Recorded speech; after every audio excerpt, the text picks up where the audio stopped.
Hey, it's Russell here in Sydney. I've just made a trip out from San Francisco back to my hometown for some training with one of my favourite clients, Altus. And I've had a lot of people ask me whether I actually have a coach myself, given that my profession is an executive coach.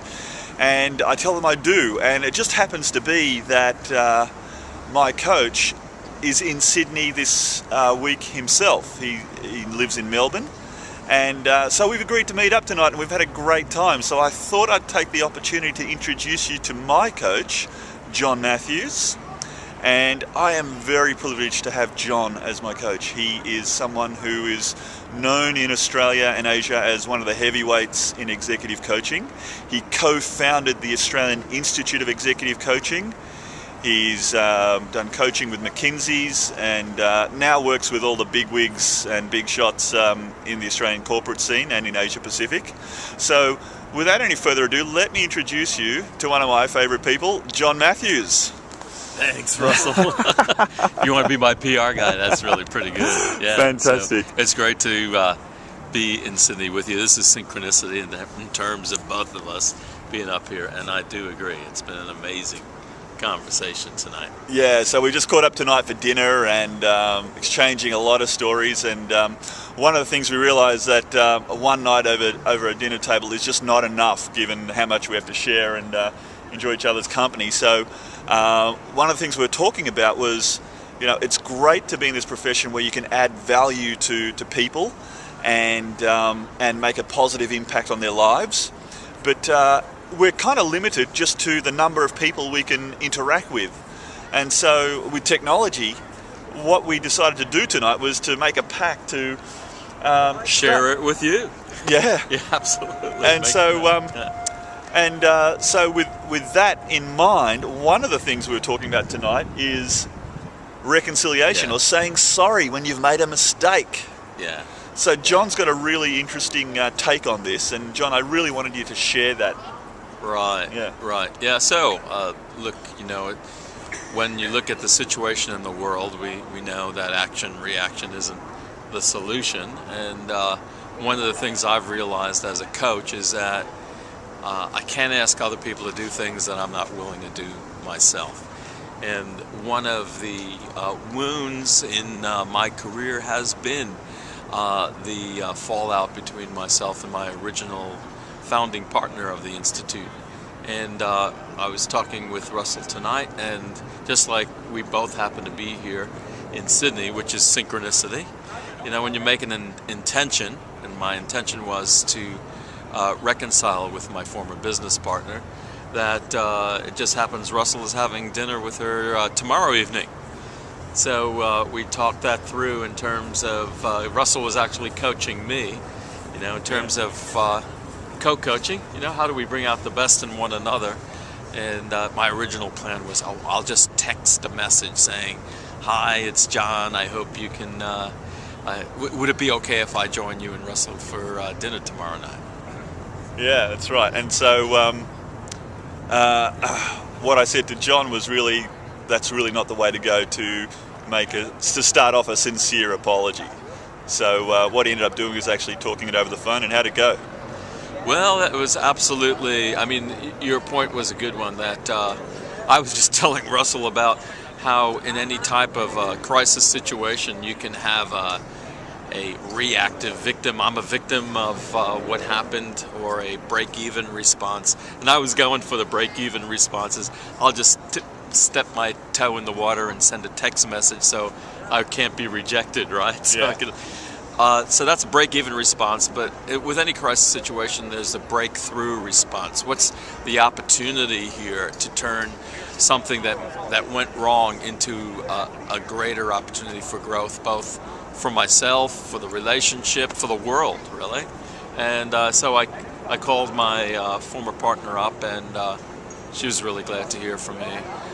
We are catching up for dinner tomorrow night, and I feel that the world has shifted somehow, that the small gesture that she and I made has that tipping effect to create more peace and collaboration in the side of conflict.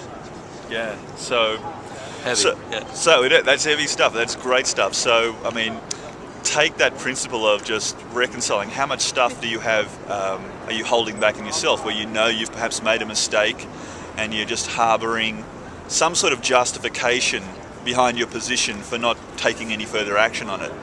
And John, you tell another really good story about that woman in South Africa? Yeah. Yeah? Do you want to share that? Yeah, I'd love to. And one of the things that motivated me is I'm reading a book by Andrew Harvey right now, and it has to do with sacred activism, which says that to be an agent for change for the better, we also have to have deep roots. And there's a story in South Africa when many of the atrocities caused by apartheid were brought to trial. There was a woman whose husband and son had been murdered by one of the officials of the South African government.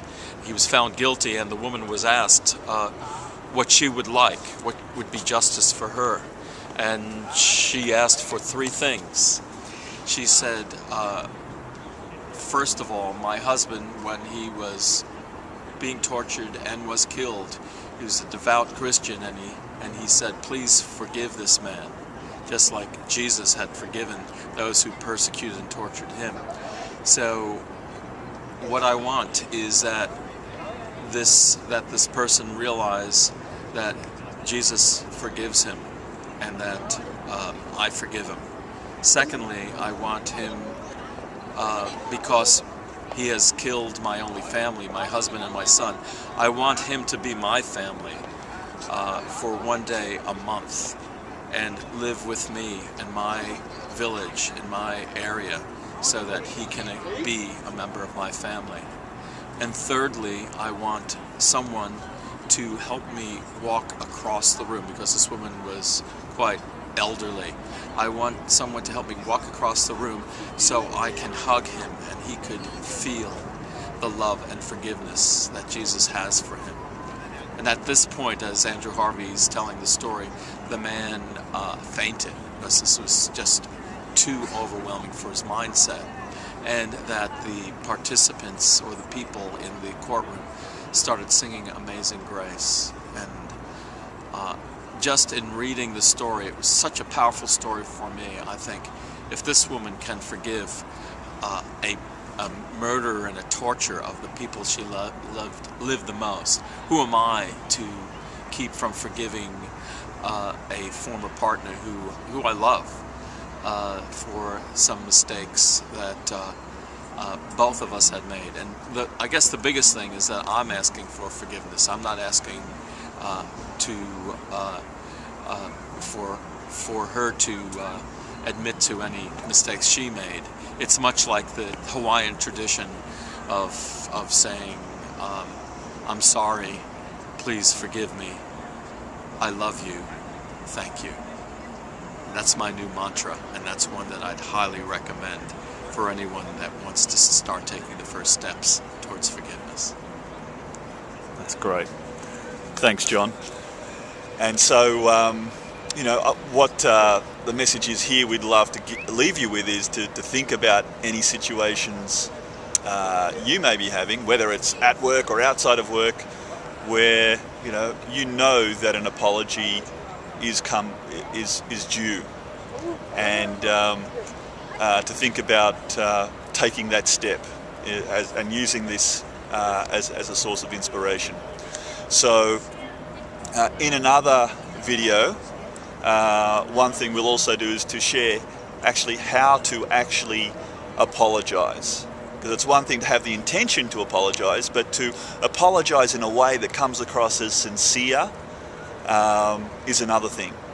So hang out for that, and we'll see you soon. Ciao for now.